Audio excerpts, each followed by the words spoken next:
Q and Review, celebrating 40 years of audio production, welcomes you to this week's edition of the Glasgow Times Sports Podcast, recorded from our studio in the Bishopbriggs Media Centre and by our volunteers working from home. Keep up to date with Q and Review news via our Facebook, X, formerly known as Twitter, or Instagram at Q and Review. That's @CUEANDREVIEW,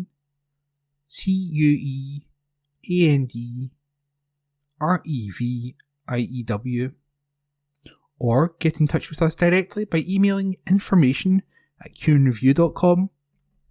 That's INFORMATION @CUEANDREVIEW.com, or by calling us on 0141 772 3979. Please like and share our podcast and give us constructive feedback. Evening Times Sport, March 26. 3G pitches ban could harm provision of sports facilities. Report by Vicky Allen. The synthetic pitch industry has hit back against a report calling for a ban on 3G rubber crumb pitches, saying that it would seriously harm the provision of sports facilities across the country. The report by Professor Andrew Watterson of the University of Stirling, due to be published this week, says a tougher precautionary and prevention strategy is essential to protect users of all ages, the public, and workers who make, maintain and dispose of the crumb. Stefan Diderich, Director General and CEO at EMEA Synthetic Turf Council, ESTC, responded to the report by highlighting that synthetic sports pitches not only benefit the physical and mental health of thousands of people, but also aid the development of the country's most popular sports. And he said, the suggestion that 3G pitches should be banned across Scotland ignores two very important factors. The first is that a number of independent scientific studies have shown there to be no health risks associated with European-sourced rubber infill, with a major pan-European study having taken place in the last 4 years. And he also pointed out the European Commission's decision to ban the sale of synthetic and recycled infill, such as ELT rubber, from 2031, is part of a wider environmental strategy to reduce microplastics. The same rules also apply to other product categories such as cosmetics and detergents, and have nothing to do with any potential health concerns. We fully support the use of sustainable alternatives to granular rubber infill, with a number of natural infills such as cork, processed olive stones, and wood chip already available on today's market. One of these crumb infill studies is a 2020 European-wide piece of research that looked into the concerns that exposure to end-of-life tire, ELT, derived rubber granules used on sports fields might pose to human health. It concluded that cancer risks for exposure to polycyclic aromatic hydrocarbons, PAHs, were below 1 to 1 million, and found no health concerns for synthetic turfs with ELT-derived infill. However, Professor Watterson described this paper as dated and limited to PAHs, and he said it ignored many of the almost 200 other possible carcinogens that the 2019 study evolution of potential carcinogenicity of organic chemicals in synthetic tough crumb rubber found in crumbs. The problem with crumb also relates to endocrine disruptors and reproductive hazards.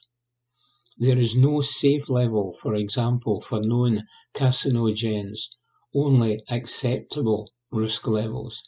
This usually means industry and regulators decide what is okay for those who run the risk of exposure, the public and workers.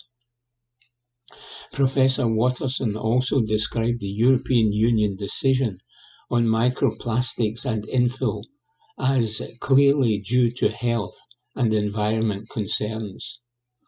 The EU regulation, for instance, mentions concerns about their general impact on the environment and potentially on human health.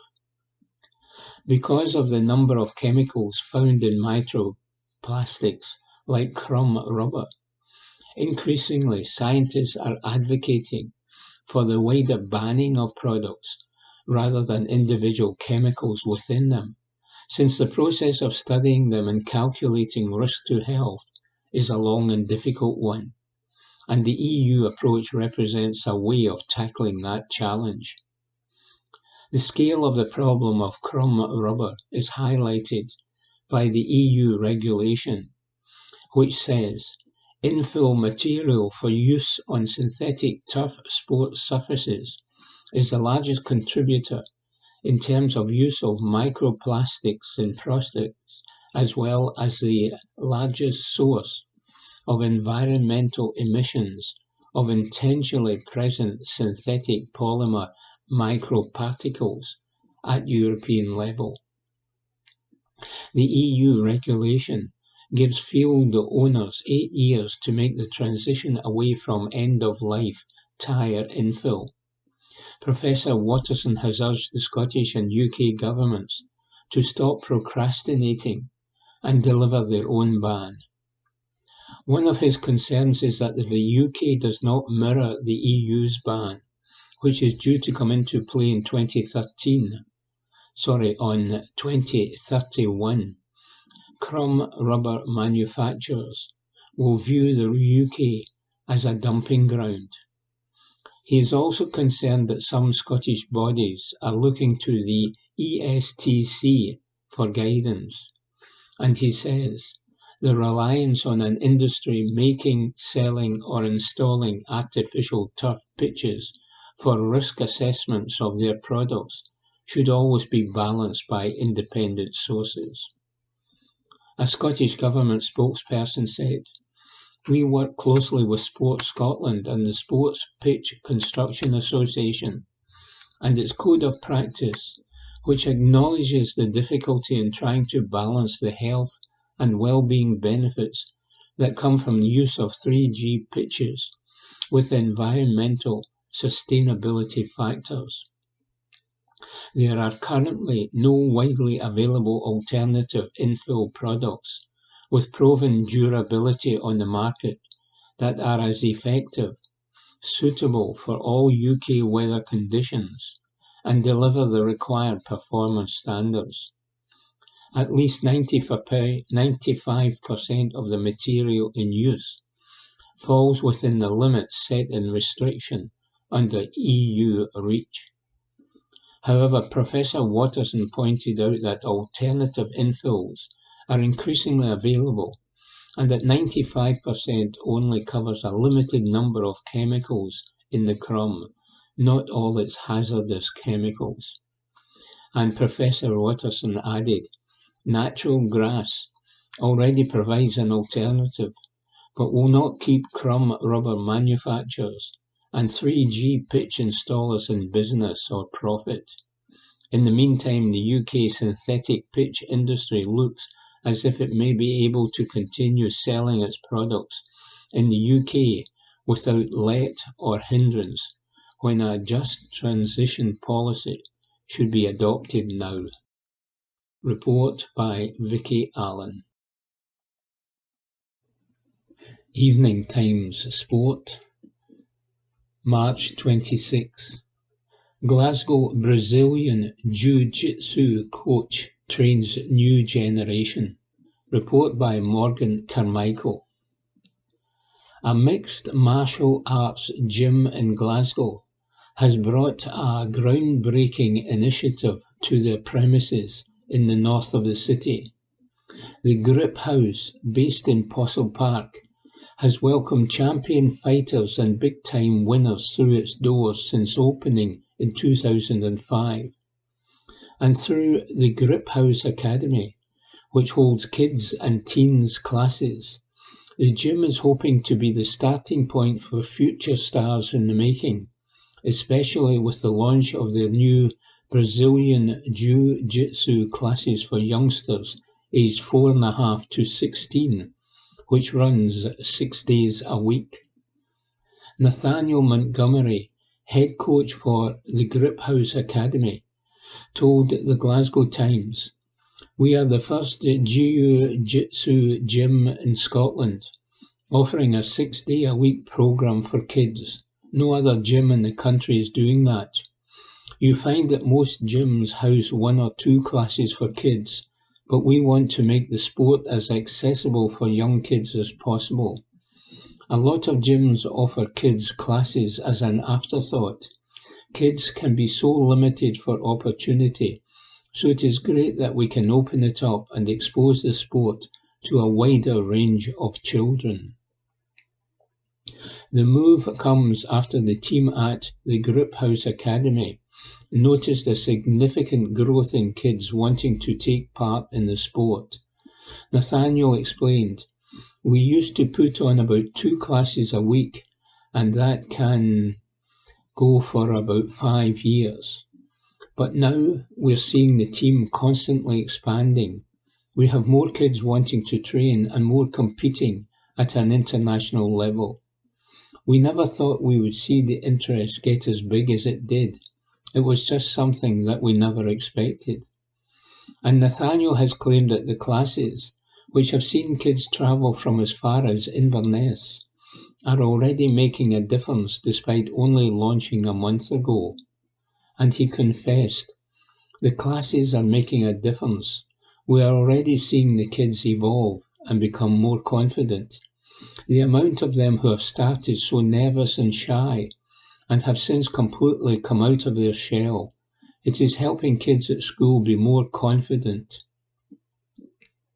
Nathaniel and the team hope that the classes will help kids defend themselves and compete against the best in the world and win.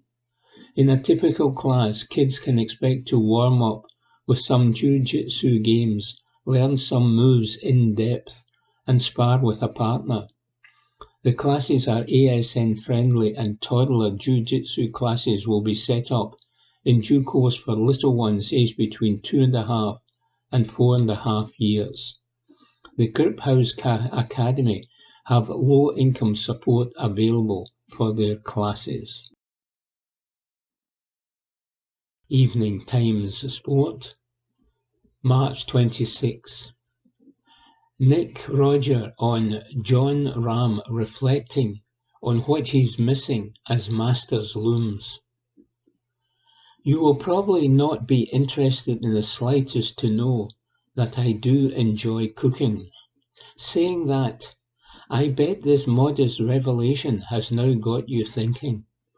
I reckon you'll be sitting there and imagining me in the throes of culinary endeavour, gently mopping my brow with a dishclout as I delicately place a couple of sautéed partridge breast fillets on top of an elegantly constructed tower of seasonal vegetables, while furnishing the plate with strategic skid marks of tarragon, just to finish with a flourish.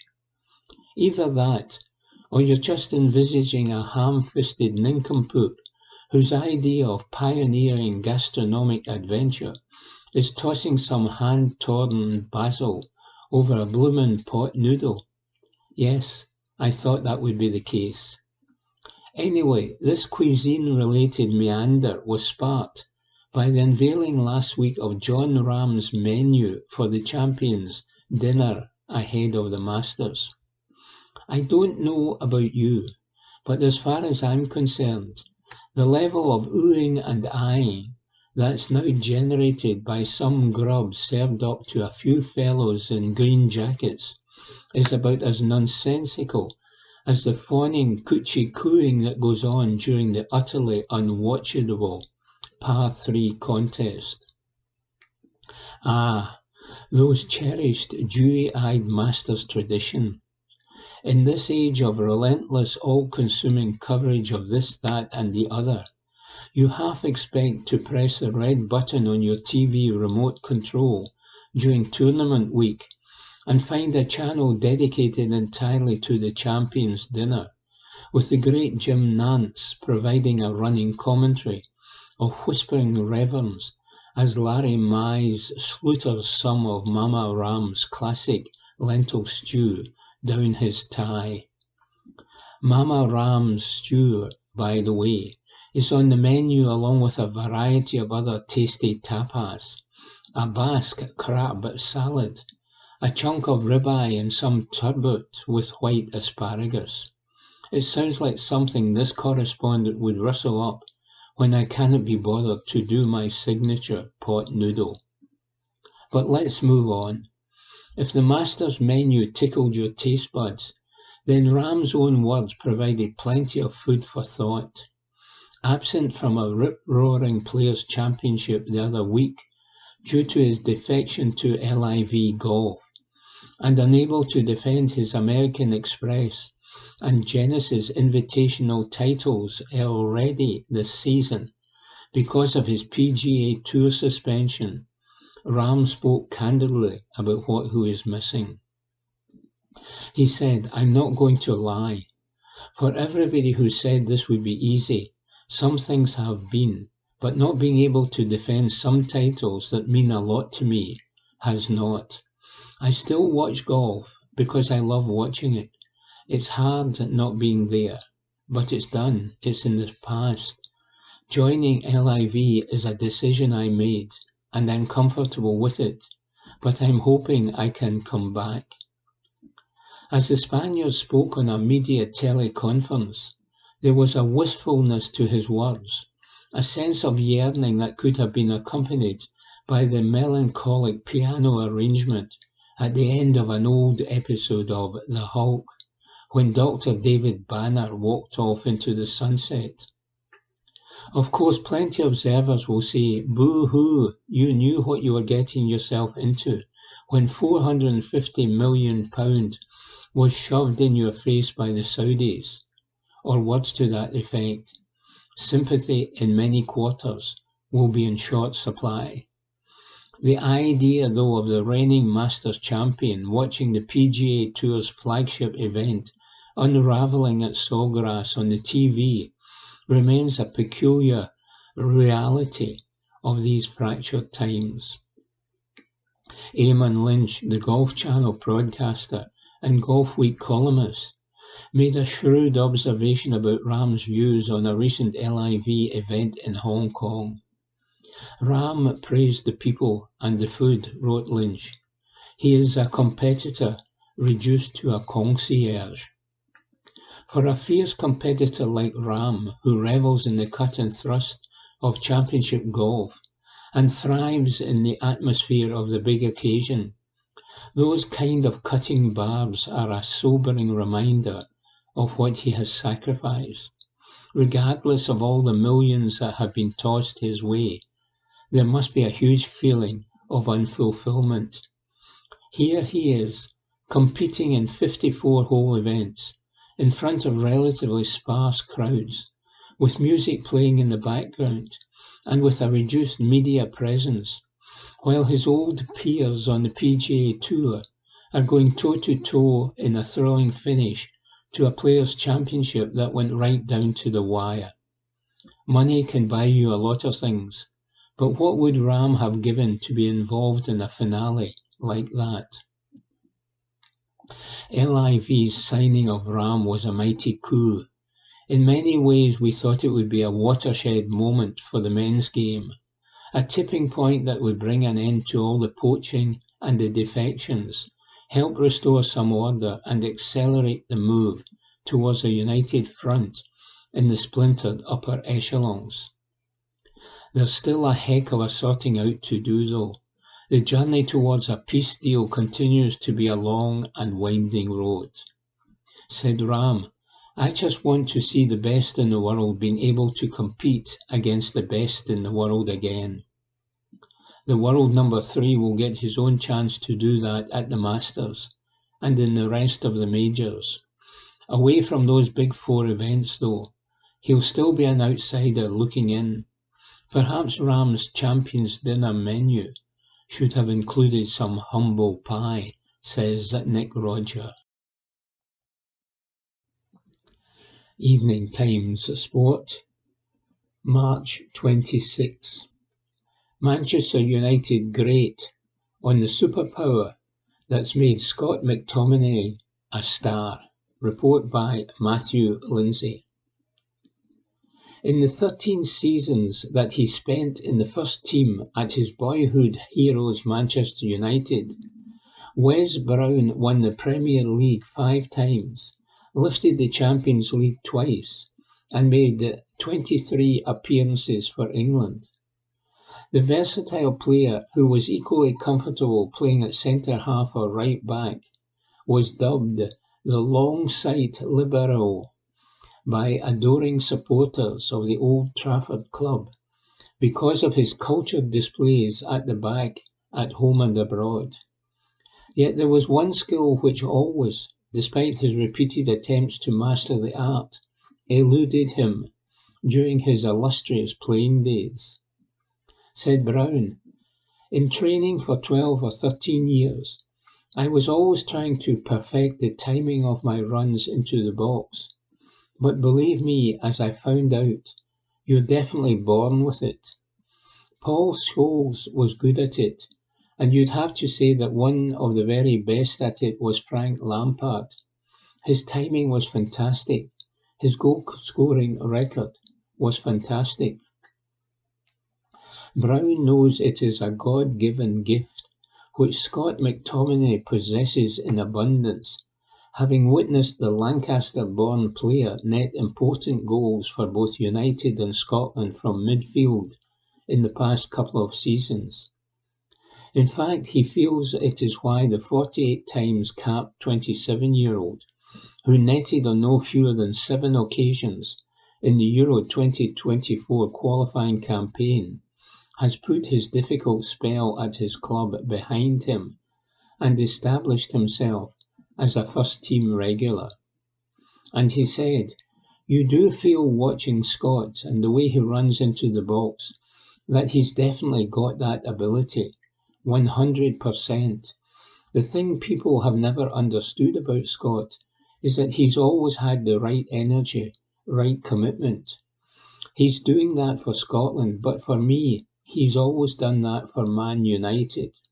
I just feel now we've finally worked out where he's best playing.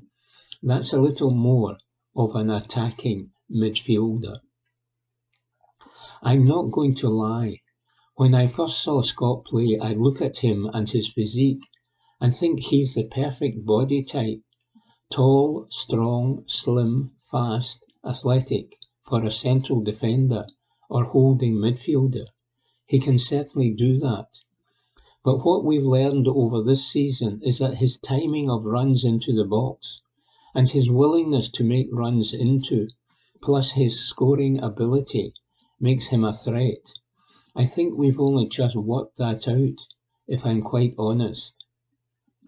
So does United manager Erik ten Hag have his Scotland counterpart Steve Clarke to thank for transforming the man who was named the Scottish Football Writers Association International Player of the Year on Sunday from a defensive footballer into an attacking one?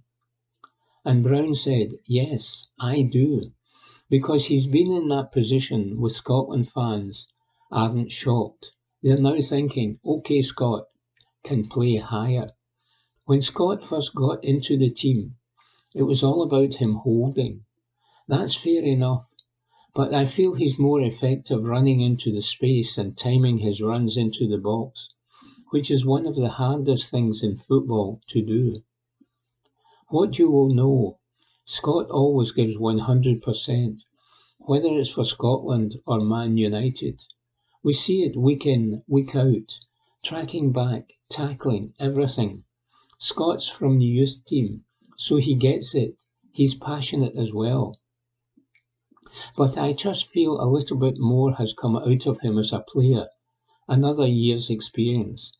That attacking sort of part, a lot of fans have been surprised with. So did England miss out by not capping McTominay before Scotland, who will take on Northern Ireland at Hampden in an international friendly this evening? Did England miss out back in 2018?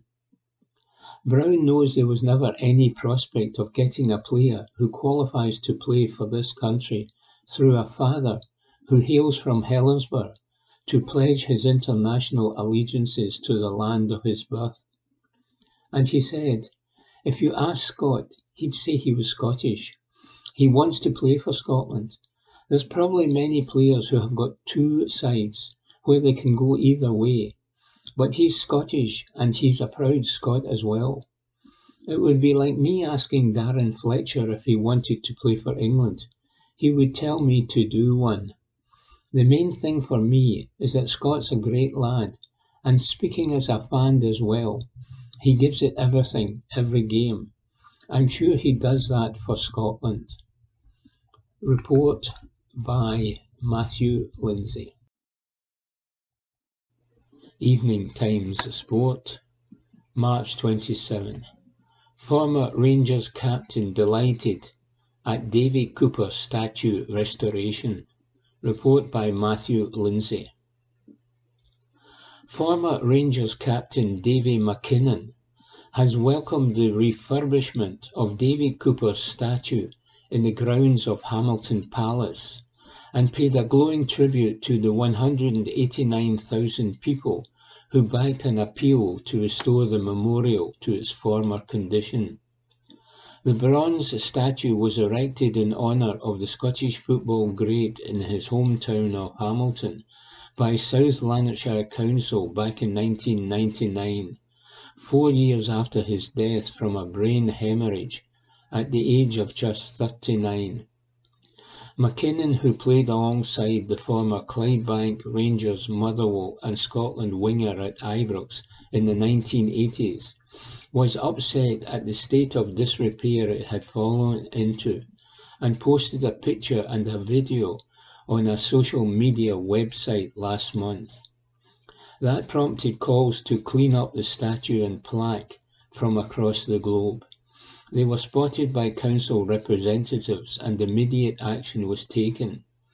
The renovation work was completed just days before the 29th anniversary of Cooper's passing on March 23, 1995. McKinnon, former Rangers and Scotland midfielder Derek Ferguson, and council leader Joe Fagan inspected the work, which has been carried out at Hamilton Palace. And McKinnon said, a lot of the guys who played with Coop are in a WhatsApp group and we talk about him. We also individually come and see him and talk to him every so often. I probably come about 3 or 4 times a year to see him and talk. When I see that statue, I think of the spirit of Coop. About a month ago, I was going to a charity event in Bells Hill, and I thought it was a great opportunity to come and see Coop. I saw that the statue, the plaque in particular, was in a state of disrepair. I thought, no, this is not on. I thought it was up to the guys who loved and respected him as a guy and as a player to get it sorted. So I put a video and a photo on social media, and 189,000 people responded to it. From across football, Rangers supporters, Celtic supporters, Motherwell supporters, people from out with the country, they all said it should be sorted. To be fair, that is what prompted the council to sort it. It is incredible that the power of all those people got it sorted. It is also great credit to the good people at the council. Thank you on behalf of everyone who showed their interest. Davy's family will be delighted. Ferguson said, "He was my hero and I loved him to bits. Even before I signed for Rangers, I went and watched Rangers, sitting in the centenary stand. I went because of Coop.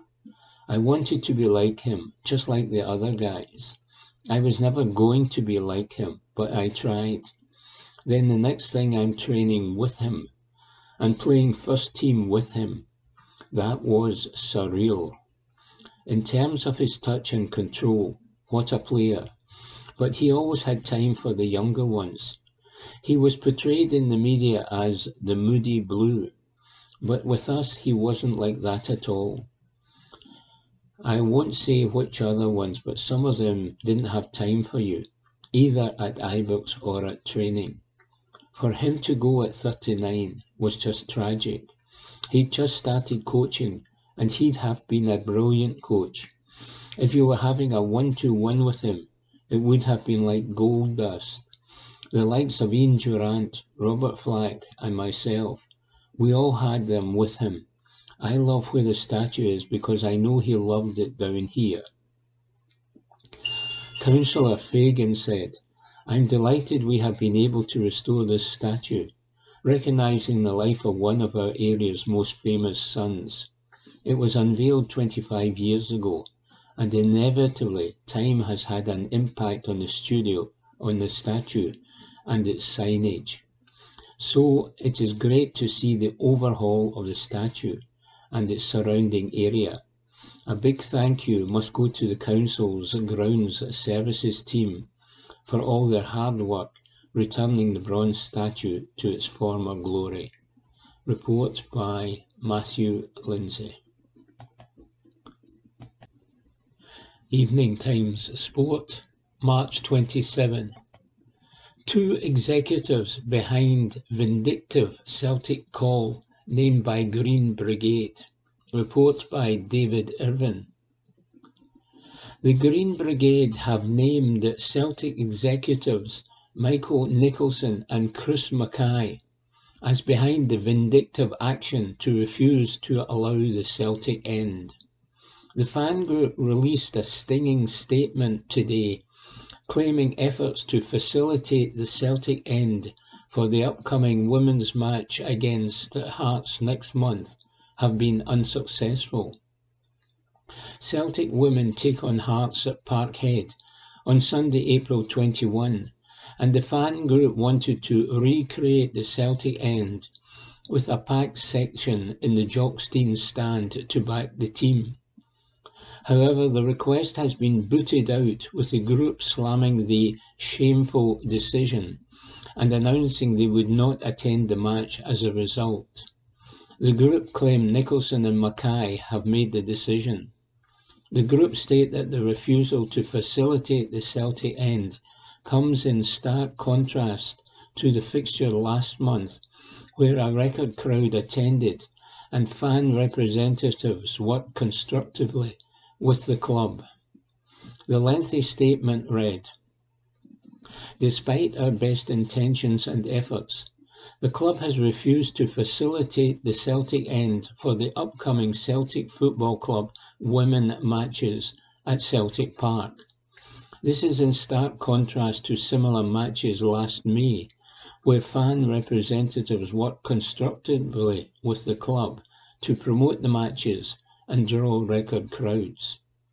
This decision has been taken by Michael Nicholson, CEO, and Chris Mackay, CFO.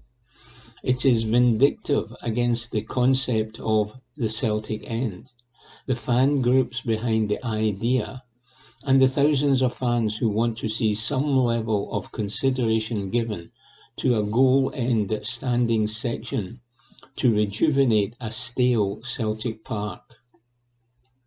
Shamefully, Nicholson and Mackay would prefer for Celtic FC women to be detrimented than have another positive advert for the Celtic end. Ironically, this decision contradicts the club's statement following the cancellation of away tickets at the recent SWPL Glasgow derby, which decried others undermining the promotion and progress of the women's game. At a critical time in both the men's and women's seasons, we have no desire to engage in a public spat which may distract positive support for both teams. For this reason, as well as for unreasonable obstacles, it is regrettable that we will not attend the upcoming Celtic FC women matches at Celtic Park. Report by David Irvin. Evening Times Sport, March 27. Rodgers really pleased as Celtic ace shines on loan. Report by David Irvin. Brendan Rodgers has revealed he has been left really pleased with Celtic midfielder Kwon's move to St Mirren. The Celtic manager sanctioned a move to Paisley until the end of the season, with Kwon unable to break into the first team at Parkhead. However, Kwon has quickly impressed at St Mirren, so much so that Stephen Robinson is already hopeful of an extended deal to keep Kwon beyond the summer. And Rodgers hailed Kwon as a talented player as he offered his verdict on the Korean midfielder's move to St Mirren so far. Said Rodgers, "Again, it's an opportunity to go and play. We are really pleased. I spoke to Stephen. He needed game time with the squad being too big here. He is a talented player, and hopefully he has gone and shown that, and the guys are really delighted with him there." Robinson has already opened discussions with Celtic over an extended loan deal for Kwon, but admits the final decision will come down to Parkhead Chiefs. The Paisley boss previously said, "He is someone we'd really like to keep. We're speaking to Celtic about it, perhaps keeping him for another season with ourselves. We'd be very keen to do that, but he isn't our player and that won't be our decision. We knew he would have an influence. It was about getting him game time. He came to the country and has not played a lot. It's something we'd be very keen to get done. It's possibly a long way off happening, but that would be an ideal world for me." Report by David Irvin. Evening Times Sport, March 27. Scotland must shore up leaky defence. Report by Ewan Payton. Liam Cooper has called on Scotland to shore up its defence. The Leeds United captain started for Steve Clarke's side as they were defeated 1-0 at home to Northern Ireland. Conor Bradley's deflected strike in the first half was enough to settle the friendly contest at Hampden, and in truth it was no less than the visitors deserved. Scotland never got going, and were as toothless up top as they were sloppy at the back, and it is an issue that Cooper insists needs to be sorted as a matter of urgency heading into Euro 2024 this summer. "We're gutted," the 32-year-old said. "It's not the camp we wanted. It was a disappointing result, and we've got to be ready come June. We'd rather get those performances out of the way now. I do not think we've become a bad team overnight, but we've got to improve. I'm sure we will, and come May, when we're back together, we've got to be ready to go, as this game waits for nobody. We have got to stop conceding goals. We prided ourselves on that during the qualifying campaign. I think that's 19 goals in 7 games. The gaffer has been on to us all week saying, that's not us. It's not the team we want to be. We've got to step up to the plate and take responsibility on the pitch. We've got a lot of leaders in that dressing room. You're never too far from turning it around. We've got to get back to ourselves, and quickly. Asked how the team goes about fixing the current issues, the defender responded, "It's difficult. It's not like club football, when you get every day to work on things. But we've got to snap out of it. It's got to be pedal to the floor and keep working hard. We will try to get back to what we're used to, which is conceding fewer goals and taking our chances when they come. Ideally, you want every camp to be a good camp. It's not gone that way. We've just got to get back to ourselves. We've got a lot of top quality, and come May, we must be ready to hit the ground running." Report by Ewan Payton. Evening Times Sport, March 27. Clark says, "June is the time to peak." Report by Ewan Payton. Steve Clark insists the time for Scotland to peak is in June. The national team coach was disappointed after his side lost 1-0 to Northern Ireland at Hampden last night. However, the 60-year-old refused to get too low in his typical sort of fashion, as he pointed out that the time for the team to turn up is still months ahead. Asked about the performance, he said, "Yeah, okay, decent, moved the ball. We had to create a little bit more in the final third. We had a lot of the ball. We played against a very good, very organised Northern Ireland team. They got the deflection for the goal to give them a platform to defend even more than what they were before, and they were good on the night. We didn't quite create enough to get the goals back. Sometimes in the bad moments you learn more, so let's see where we're at. You learn a lot about your players, team, and what you're going to do in the summer. The time for us to peak is in June. I do not see signs that things are going terribly wrong. Football games can be decided on small margins. Tonight was decided on a small margin. We have to look at ourselves, try to be better, and move on to the next games. We will have a little chat after the game. I definitely won't speak to them en masse until we're back together in June. That's the next time we'll speak." Andy Robertson rolled his ankle during the first half of the friendly encounter.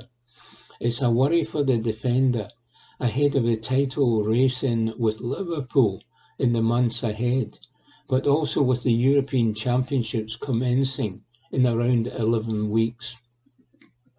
Clark said, "He's obviously come off with an injury, so we'll assess it and see how he is. He'll go back to his club, and they'll look after him." Then asked what his hope is for the next international camp, he added, "Everybody fit and well, ready to go. That's it. Short, sharp and simple. I'll watch games and I'll get my selection. Hopefully I make the right selection, and hopefully I've got a full squad of players to choose from. Then we go to the tournament." Report by Ewan Payton. Evening Times Sport, March 27. Scotland prop WP Nell to hang boots up. Scotland and Edinburgh prop WP Nell is said to retire at the end of the season. The 37-year-old Nell has racked up 61 international caps and 200 appearances for the capital club since arriving from South Africa in 2012. The experienced tight head, who qualified for Scotland after 3 years of residency, was a front-row fixture at 3 World Cups, 2015, 2019 and 2023. And he said, "To have the opportunity to play for Scotland is something I am incredibly proud of. The memories in the jersey are unbelievable. When you stand there singing the anthem, it's a moment to be proud of, to be part of a team that will represent Scotland." Gregor Townsend, the Scotland head coach, hailed the veteran's contribution to his adopted country, and said, "WP will rank amongst the best props to play for Scotland, highly respected from coaches and players alike, and he also had a brilliant sense of humour. WP has given a huge amount to Scottish rugby over a number of years. He was a joy to coach, as every time he took to the training pitch he gave it his all, no matter how much his body was giving him issues.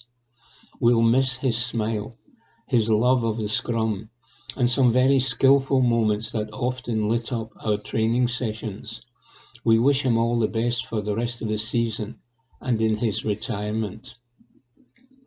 Edinburgh head coach Sean Everett joined the chorus of appreciation, adding, "WP has been a tremendous servant to Edinburgh rugby over more than a decade.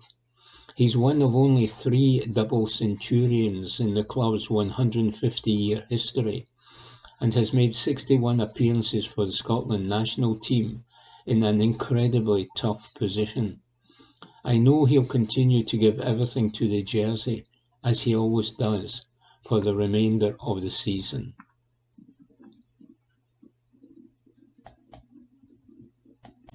Evening Times Sport, March 27. Rangers daft WWE star brands Southgate idiot over Butland snub. Report by PA. WWE superstar Drew McIntyre has branded Gareth Southgate a bloody idiot after leaving Jack Butland out of the England squad. The Rangers daft wrestler called out the England boss after Butland was overlooked for a call-up twice during this international break. Despite speculation, Butland had earned a return to the international fold. He was left out of the initial squad in favour of Sam Johnston, Aaron Ramsdale and Jordan Pickford. Then, when Johnston pulled out through injury, Burnley's James Trafford was added to the squad, with the Rangers keeper not drafted in. Now grappler McIntyre has sent a fierce message to Southgate on the "That's Football" postcard. He said, "They're idiots for leaving him out of the squad. He is, along with the captain Tavernier, our best player. We have been searching for such a long time to replace Alan McGregor in goal. We tried multiple keepers and then had to bring McGregor back. But finally, with Butland, he is the man. He's absolutely on fire. He is, as I say, probably our best player along with Tav. To leave him out of the squad, you're just an idiot, simple as that. You're a bloody idiot." From Drew McIntyre. Further on Butland's impact at Rangers, McIntyre added, "He's amazing. I'm blown away by how amazing he's been for us. The whole team right now has so much momentum. In the league, we have got a game in hand, and we're going to get it done. And Butland is a big reason that we have got all this momentum." Report by PA. Evening Times Sport, March 28. Callum McNeil tees up PGA Tour debut. Report by Nick Rodger. The haves and the have-nots. While those in the upper echelon of professional golf enjoy the kind of lavish indulgences that used to be the reserve of insane Roman emperors, life at the lower end of the game's food chain can be about as glamorous as a night in a wheelie bin. Chasing the golfing golden carrot can be an expensive, gut-wrenching, heartbreaking trial of mind-mangling futility. What ifs here, if only there, near misses, bad breaks, and ones that got away everywhere. It can be a sair auld fecht. Golfers, though, are a hardy bunch, and you never know when it will be your week or even your day. For the dreamers, the rank and file, the journeymen, the has-beens or the never-have-beens, Monday qualifying for a PGA Tour event still lures them in with that promise of potentially life-changing opportunity and reward. All you need to do is blast one of the best rounds of your career in a nail-nibbling 18-hole shootout that has cutthroat as Sweeney Ted's salon and Bob's your uncle. For Scotsman Callum McNeil, the PGA Tour dream was finally realised at the start of the week when he topped the standings in a Monday qualifier for the $9.1 million Texas Children's Houston Open. The 30-year-old, who is originally from Edinburgh but now resides in the Lone Star State, fired a 666 at the Westwood Golf Club in Houston to grab one of just 4 tee times that were on offer for the main event. If you want to understand a little bit about what it all meant to McNeil, then have a peek at the brief clip of him on the PGA Tour's website mulling over the magnitude of the moment. The levee was about to break on a flood of tears, but he held it together. "It's hard," he said with a gulp as his eyes welled up, and he reflected on the general trials and tribulations of those operating in the margins of the professional scene. "You never know how many more chances you're going to get," he said. "There are no guarantees." At a time when money, greed, debate, division and entitlement has left many asking if golf has lost its soul, the magic of a Monday qualifier remains good for the spirits. McNeil has been chipping away at the coalface for so long, his wedge is just about covered in a thin layer of soot. Today, though, he'll get the reward for his labours when he takes to the tee for a PGA Tour debut in his adopted home state. The grind has been worth it. McNeil, who had a spell working at the Renaissance Club near Gullin, had been an assistant pro at the clubs at Houston Oaks, but his desire to be a touring player never left him. Financing a full-time playing career, however, cannot be achieved with a quick rummage down the back of the clubhouse coach. Step forward Hal Sutton, the former United States Ryder Cup captain and major winner, who took McNeil under his wing, nurtured the Scots game, and helped him source some much-needed sponsorship. Said McNeil, "Hal briefly worked at the club I worked at in Houston. We got on really well, and he offered to mentor me. Hal said that if I wanted to go for it, it had to be a full-time job. At the time I was working to pay the rent and trying to play. I had a conditional status on the Latin American tour, managed to raise some sponsorship, and went full-time. I've worked at Houston Oaks for 8 years, and a lot of people here have helped me, so without them I wouldn't be able to do this. I've just been grinding. It's really expensive doing this, but I know I'm capable. I'm good enough. I believe in myself. Hopefully, I can find the means to keep it going." The Monday qualifier was something of a family affair, as McNeil's cousin Cameron acted as caddy while over in the United States on holiday with his wife and daughter.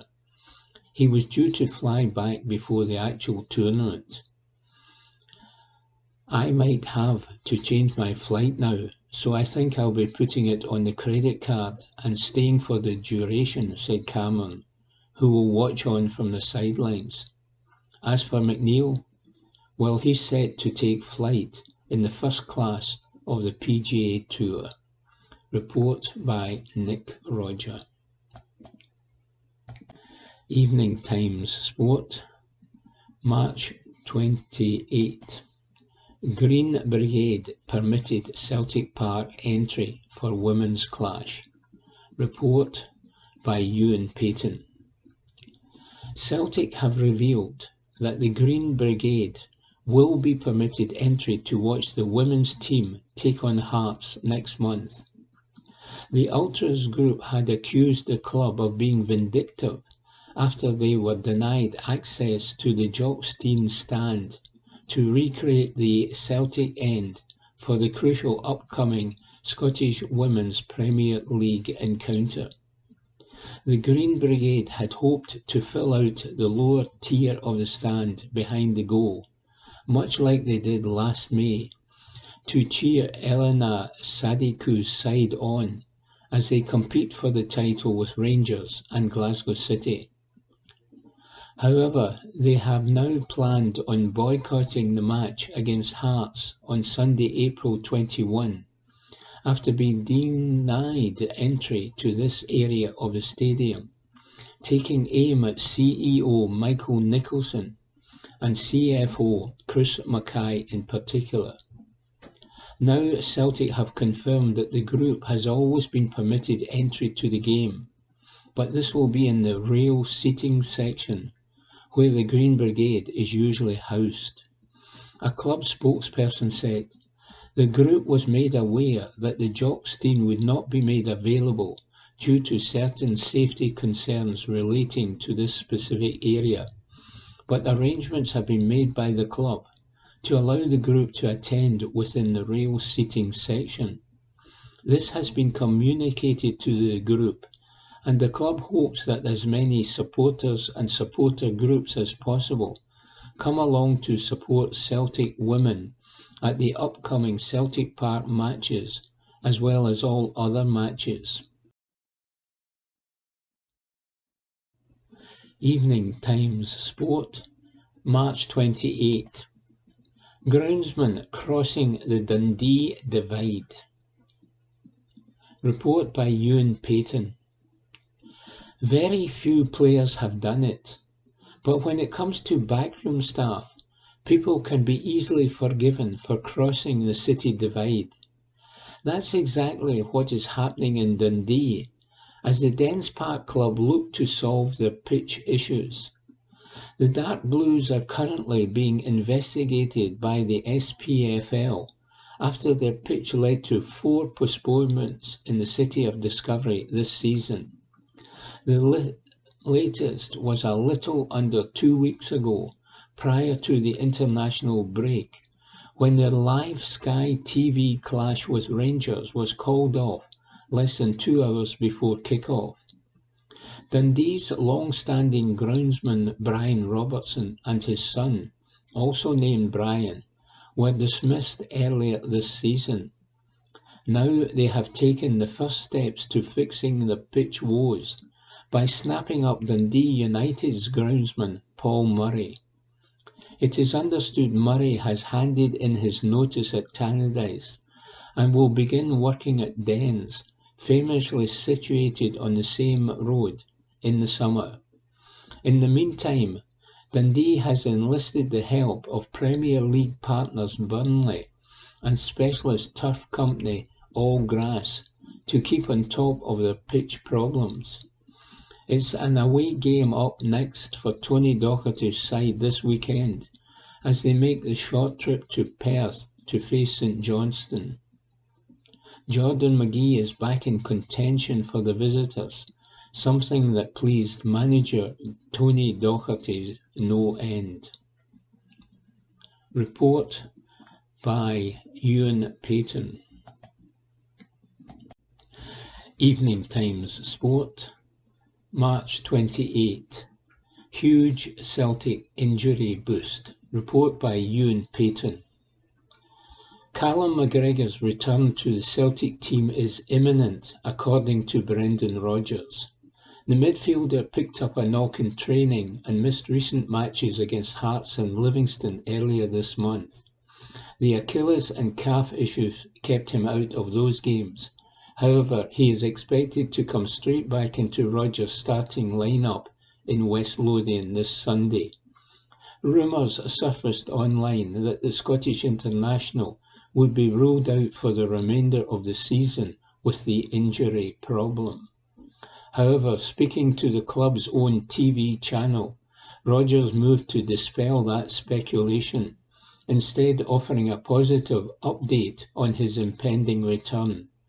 He said, "With Cameron Carter-Vickers now back to fitness, and the imminent return of our captain Callum McGregor, and instrumental midfielder Rio Hatate, this could make a big difference." Rodgers was then asked how important it is to have all his key players back for the title run-in, and he responded, "Of course, it's great if they're available. Each one is obviously different, but when they have that know-how and experience with how to deal with a title run-in, then that can be key. I think the three players mentioned are obviously hugely influential players for the team, so it will be great to have them back and available. We played Livingston recently. Attacking-wise, we were very good in the game, but we gave away too much for my liking. So our mentality and focus is to go and play to the level of the game that we want to play, but make sure that we don't give much up in terms of opportunities and space. If we can do that, then we could have a very good day. Obviously, with Livingston being at home and on the AstroTurf, they'll maybe be more accustomed to that. Whatever team David Martindale puts out, they are normally battling and working very, very hard. We have seen that." Report by Ewan Payton. Evening Times Sport, March 28. A major Euro 2024 rule change is to be lobbied by Clark and Company. Report by Ewan Payton. A major rule change could be afoot ahead of Euro 2024 this summer. Managers of all 24 nations are set to attend a summit in Dusseldorf next month to lobby the prospect of increasing squads from 23 players to 26. Scotland head coach Steve Clarke will join his international colleagues in Germany for the pre-tournament meeting with UEFA on April 8 and 9. One of the points set for the agenda is the number of players allowed to be selected per country for the championships. Currently, as has been the case for quite some time, 23 players is the squad limit. However, there is a growing consensus among managers that this figure should be increased to 26, the number of players that were permitted for the last Euros, which was hampered by COVID in 2021. It is believed that coaches are keen to explore the possibility of reinstating this ruling, which would see a further 3 players allowed on the plane to Germany. Gareth Southgate is one of the managers who has publicly backed the idea, and he said, "There is one more UEFA meeting where there's been a little bit of talk amongst some of the coaches about possibly increasing that. We've got to make the best decisions with what we know, and some of those currently are going to be medical decisions. And we've been able to get those right in the previous tournaments. We've been able to give people time, but with 23, that's definitely more difficult." Andy Robertson is a potential concern heading into the summer, as the Liverpool defender hobbled off against Northern Ireland on Tuesday. He underwent a scan upon his return to Merseyside yesterday, and it is hoped that the 30-year-old has avoided a serious injury. Callum McGregor and Ryan Jack have also dealt with injury issues in recent times, while Grant Hanley and Scott McKenna both pulled out of the most recent camp due to fitness issues. Report by Ewan Payton. Evening Times Sport, March 28. Contact made by European outfit for double Rangers transfer swoop. Report by Ewan Payton. Contact has been made with Rangers for a potential double transfer pursuit this summer, according to a report. It was previously known that European side Trabzonspor were keen to make Borna Barisic one of their first summer signings upon the expiry of his contract at Ibrox this summer. Now it has emerged the Turkish outfit are eyeing up a swoot for both the Croatian and John Lundstrom at the end of the season. A report in Turkey claims Trabzonspor has made contact over a potential switch for the Scouser, who has just months left on his current deal. The former Sheffield United man has been relaxed when addressing his future publicly, but has hinted that he's open to remaining at Ibrox after playing an integral part under Philippe Clement's revival of the team.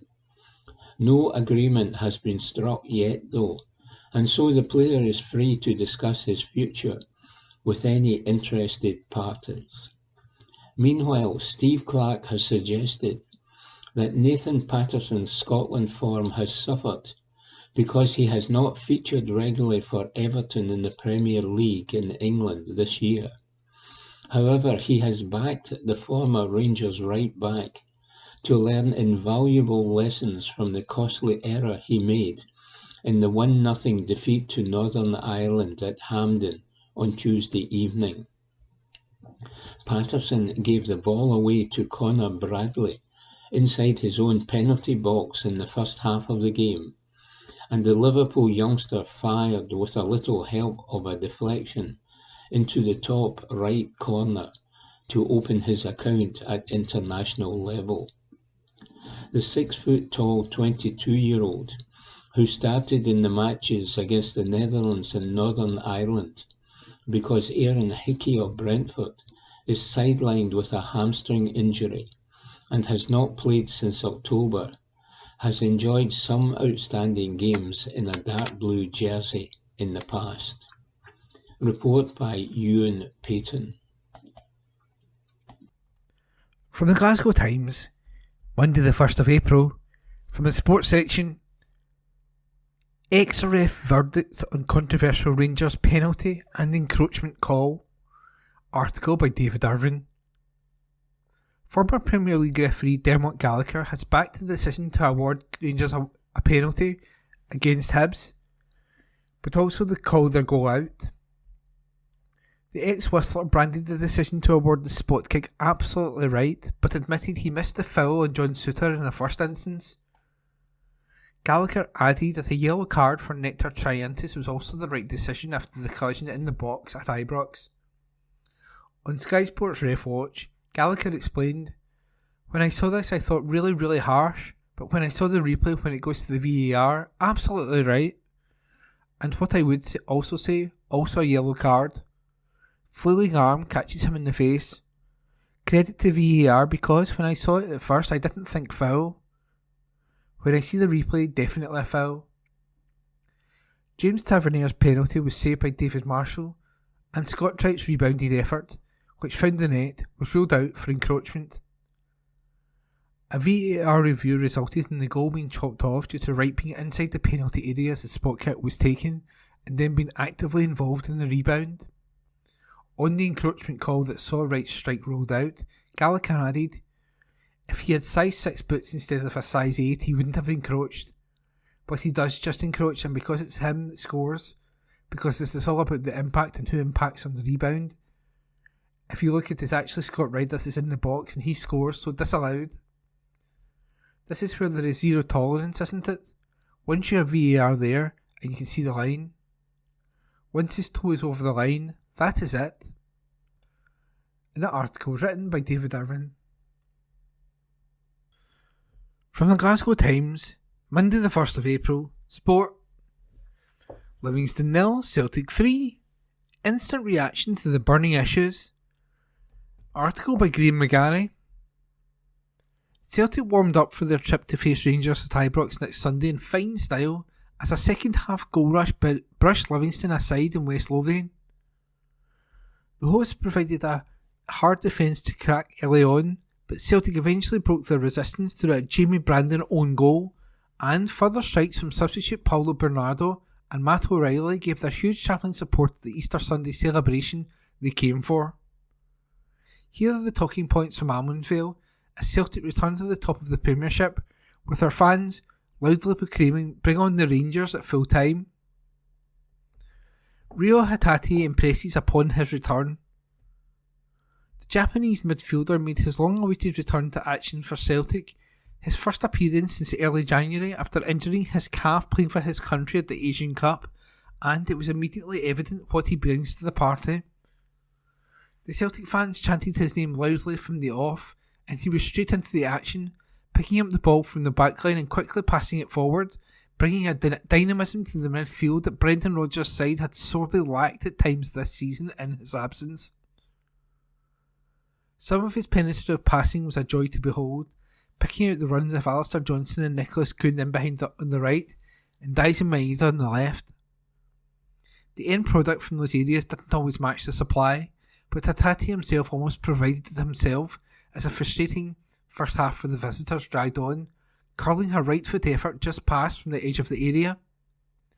It was no surprise though that he played a central role as Celtic finally broke the deadlock shortly after the break, his shot being saved by Livy keeper Shamal George, and somehow rebounding back into the home net via the hapless Brandon. Hatate's performance was a real fillip for Celtic ahead of next weekend's potentially pivotal Old Firm clash against Rangers, particularly with captain Callum McGregor also poised to make the game at Ibrox on Sunday.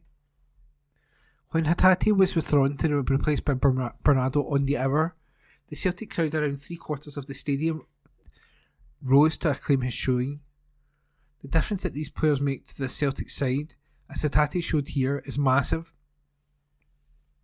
Livy will kick themselves for opener. For all that Celtic fashioned one or two openings in the first half and felt they may have had a penalty, more on that later, the Livy defence have managed to frustrate the champions for the most part and has limited them to the most speculative efforts from outside the area. The one real exception came when Kyogo Furuhashi managed to turn Ayu Obilai inside the area and draw a very decent save from George, but that came back as the clock ticked into stoppage time, and home manager Davy Martindale would have been pleased with how his men had managed to keep Celtic at arm's length for the most part. Unfortunately for them, they blew all their good work shortly after the interval, as some slack play by Stephen Bradley ultimately allowed the visitors to open the scoring. A high cross was lofted towards the back post, and, as Bradley attempted to take a touch and shepherd it to safety, Kuhn was just too sharp for him, nipping in to nick the ball and lay back for Hatate to get the shot away that would end up in the back of the net via a spot of pinball. Martindale went apoplectic on the touchline, berating his man for failing to clear their lines, and, from there was only one winner. Should Celtic have had a penalty? The main talking point of the first half was a potential penalty for Celtic, as Kyogo went down under the challenge of Livy captain Mikey Devlin, the striker stealing in front of the defender as he looked to clear a low cross into the area. Referee Don Robertson waved away the Celtic appeals, and VAR official Alan Muir very quickly dismissed any notion that he would invite his colleague over to the pitchside screen for a second look. It was a bit of a strange one, in truth, with the incident falling into the seen them given and soft variety all at once, and had Robertson awarded the spot kick on the field, then again, it is doubtful that Muir would have deemed it a clear and obvious error and overturned the call. The officials, and the soon-to-be retiring Crawford Allen, will likely be relieved that Celtic were on to win, and the incident will now be a footnote to the game rather than the main talking point of the next week leading up to next Sunday. Bernardo serves a reminder. Amid the excitement at the imminent returns of Hatate and McGregor, it has been somewhat forgotten just what a vital contribution Bernardo has made to the Celtic side in their absence at points throughout this season. But the Portuguese midfielder didn't take long to serve a reminder of his talents after replacing Hatate. He drove forward from the middle of the park, holding off the close attentions of two Livingston players to fashion a 1-2 with O'Reilly before slamming the ball low into George's bottom right hand corner from the edge of the box. It was a fine finish, and while it will likely be the first choice trio of McGregor, Hatate and O'Reilly, who will take their place in the midfield at Ibrox, it is unlikely that the first two of those will make it through in the 90 minutes. Rodgers will be reassured that the depth he now has in that area, with the likes of Bernardo and Tomiki Iwata, who was also impressive here. O'Reilly back on form and back in the goals. The perception has been that O'Reilly has just come off the boil a little since the January offer from Atletico Madrid that was rebuffed by Celtic, and he came into this one with just one goal in his last 11 matches for the club. He seemed right back at it here though, as well as his assist for Bernardo. He got the goal his performance merited late on to put the icing in the cake for Celtic, though George will be disappointed that the ball rather went through him. All in all, it was an encouraging afternoon for Celtic, with their big players finding form ahead of next week's Ibrox showdown. And that report was by Graham McGarry. From the Glasgow Times, Monday the 1st of April, from the sports section, Rangers 3, Hibernian 1. Instant reaction to the burning issues. This article is by Matthew Lindsay. Celtic will be in first place in the Sinks Premiership table when they cross the River Clyde to play Rangers in Govan next Sunday if they beat bottom place Livingston at Halman Vale. But the hard-fought Rangers win over Hibernian at Ibrox this afternoon piled the pressure on the defending champions before their visit to West Lothian. James Tavernier, who had just his penalty saved by David Marshall, but Philip Comont's team ahead in the first half when he buried a volley. His strike made him the highest scoring defender in British football history. Maizine Maolida equalised for Nick Montgomery's side shortly before half-time when he prodded beyond Jack Butland from a few yards out.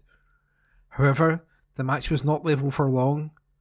Cyril Dessers gave Rangers the lead again in the 7th minute of added on time when he got in the end of a Todd Cantwell cross and headed it in off the underside of the crossbar.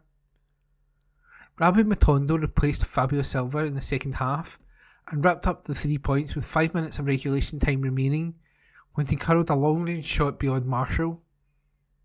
Here are 5 talking points from a game which saw Rangers, who have a game in hand against Dundee to play, return to top spot and move 2 points ahead of Celtic. VAR spot on. It has been refreshing not listening to any mumps and moans about VAR in the past fortnight, but it took less than half an hour for more gripes about the use of the new technology to arise. Referee David Dickinson failed to spot that Hibs centre-half Nictorious Triantis had elbowed his Rangers counterpart John Suter as the ball came into his area, but VAR official Andrew Dallas over at Clydesdale House did see the offence. He urged his colleague to have a look back at the flashpoint on his pitchside monitor, and a penalty was duly awarded and a yellow card shown. Tavernier had his poorly struck penalty kick easily saved by Marshall, but Scott Wright, who had just had an attempt cleared off the line by Jordan Obita, was quickly onto the rebound and lashed into the side netting to break the deadlock. Or so it seemed. As the players lined up for the restart, it emerged that a possible encroachment was being checked by Dallas and his assistant David Room. The strike was duly disallowed. The Hibs fans who were shoehorned into the corner between the Broonlawn stand and Sandy Jarton stand rejoiced. Rangers supporters, meanwhile, vented their fury. Chants of F*** the SFA soon filled the air. But they could have no complaints. VAR got both calls spot on, if only the decisions could have been arrived at a little quicker. If at first you don't succeed. Tavernier's prowess from 12 yards out is such that Rangers supporters now start to chant his name on the rare occasions their team are awarded a penalty. But the right back's effort today was awful. He staggered his run up and fired straight at Marshall. No matter. He redoubled his efforts and scored the opener when he bulleted a header, well-fished clearance in off the Hibs defender. It took his tally for the 2023-24 campaign to 22. The Englishman's attitude clearly rubs off on those around him.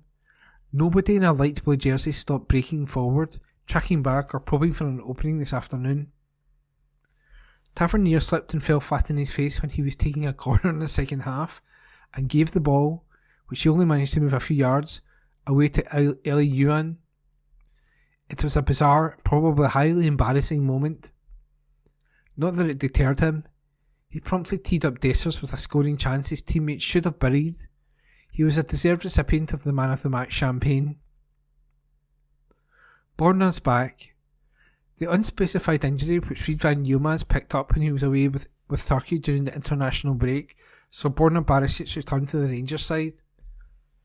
The Croatian left-back had not started since the league meeting with Kilmarnock at Rugby Park at the end of last month, and he was hooked at half-time in that game with the visitors trailing 1-0.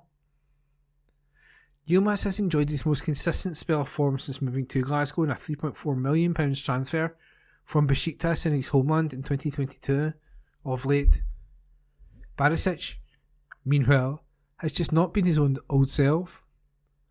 Could the 31-year-old, who is out of contract in the summer, get back to his best, help the host record a vital victory, and increase his chances of being given an extension? He could have been better positioned at the Hibs goal, but he whipped in a couple of decent crosses to the Dizzers in the Hibs area. The striker got a header on target after rising to meet one of his deliveries shortly before he scored. But Barisic was replaced by Ross McCausland in the second half as Dujon Sterling moved into his berth. Could the utility player be referred to him against Celtic? He played at left back in the Derby game in September. Injury boosts. Rangers' hopes of beating Celtic for the first time this season have been lifted by the return of a few key men from injury. Cantwell, who made his comeback from a hamstring injury late on against Benfica before the international break, played for almost an hour and did well in his favourite playmaker role. Sterling, who had been out for 3 weeks, returned to action when he replaced Scott Wright in the second half. Ross McCausland also took over from Barisic. Dessers made way for Abdel Sima, the free-scoring Senegalese forward who has been out since suffering a thigh injury, which required surgery at the African Cup of Nations in January. With around 10 minutes left, Clermont now has an abundance of options. Hibs Heart.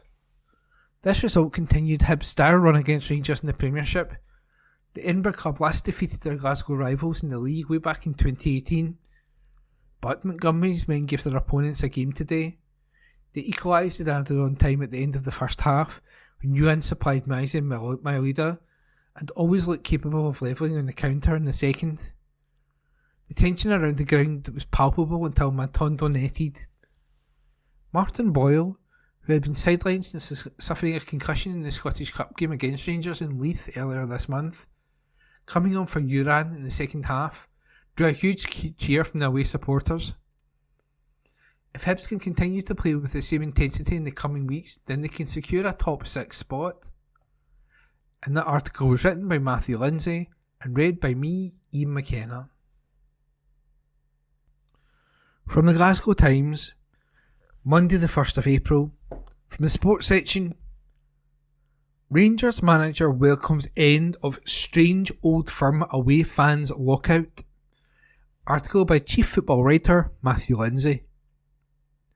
Philip Clermont has welcomed Celtic and Rangers reaching agreement over the number of away fans who will be allowed into Parkhead and Ibrox for Old Firm games next season, and admitted not having any travelling supporters in attendance had been really strange. The Glasgow Giants have been involved in a bitter dispute over the ticket allocations for the derby matches for months, and their first 2 since Premiership meetings of the 2023-24 campaign were played out with only home fans inside the ground. However, the SPFL announced yesterday that the away team will receive 5% of the total capacity, around 3,000 at Celtic Park and around 2,500 at Ibrox, for the showpiece fixture from the 2024-25 campaign, and that has pleased Clermont. Asked if he thought it was a positive development, the Belgian says, "For me, yes, for sure. I think everybody loves football with 2 sides of fans who sing against each other or sing towards each other, and to have this atmosphere. Nobody enjoyed the COVID period when there were no fans. That was really difficult. It was hard. For me, it was also really strange to play at Celtic Park without supporters for us. It was the first time for me and a strange experience. I think everybody, every player, every manager wants both sides in the stadium. Football is about that. It is entertainment for two teams. It is a positive thing for myself. Clement added, "You're focused on your team and the game in derbies, but you want to hear them, you want to feel them. I'm sure that other managers want it also. It is part of football, part of our lives. You do it also for a big part for fans, to see them happy and feel the respect and the synergy together. I think it's an important thing, also for an atmosphere in a stadium, to have two kinds of fans in the stadium. Rangers, who are a point behind their city rivals in the cinched Premiership table with a game in hand, will play Celtic at Ibrox in the third Old Firm game of the season on Sunday week, but the defending Scottish champions will not have any fans cheering them on in Govan." Asked if he was disappointed that the standoff could not have been sorted out sooner, Clement said, "No, I am not disappointed, because I know making rules you cannot switch things in one day. There is a lot of organisation about things and relocating people, because you bring fans in and all those things. I'm not involved in that in the club. I have enough jobs to do. But I understand that you cannot change this thing in 1 week. It is a very positive thing from next season, and it becomes a more normal situation." And that report was by Matthew Lindsay. From the Glasgow Times, Monday the 1st of April, from the sports section, Chris Sutton blasts Livingston versus Celtic embarrassment. Report by David Irvin. Chris Sutton has branded Livingston's artificial pitch as an embarrassment. The Celtic heroes slaughtered the surface as he labelled the pitch a monstrosity. Sky Sports pundit Sutton pulled no punches as he admitted he would be glad not to see the pitch on the top flight. Sutton's comments came in the wake of Celtic's 3-0 triumph over Livingston on Sunday. Brendan Rodgers' side overcame a stubborn defence to claim victory and move back top of the Scottish Premiership table. However, the defeat left Livingston still rooted to the bottom of the table with just 3 wins all season, and Sutton wasted little time in consolation over Livingston's relegation predicament, with the club 10 points behind Ross County in 11th. Instead, the Celtic heroes savagely remarked on the AstroTurf surface at Livingston Stadium and vowed he'd be pleased not to see it in the top flight should the club be relegated this season. On X, formerly Twitter, Sutton stated, "Very comfortable for Celtic in the end. Great news to see Hatate back and for Carter Vickers seemingly come through the 90 minutes. Livingston offered very little, and I'll be glad never to see the monstrosity of a pitch in the top flight again. It's an embarrassment." And that report was by David Irvin. That concludes this week's edition of the Glasgow Times Sports Podcast. Please remember to subscribe to our channels at Q Review and to tell your friends about our service.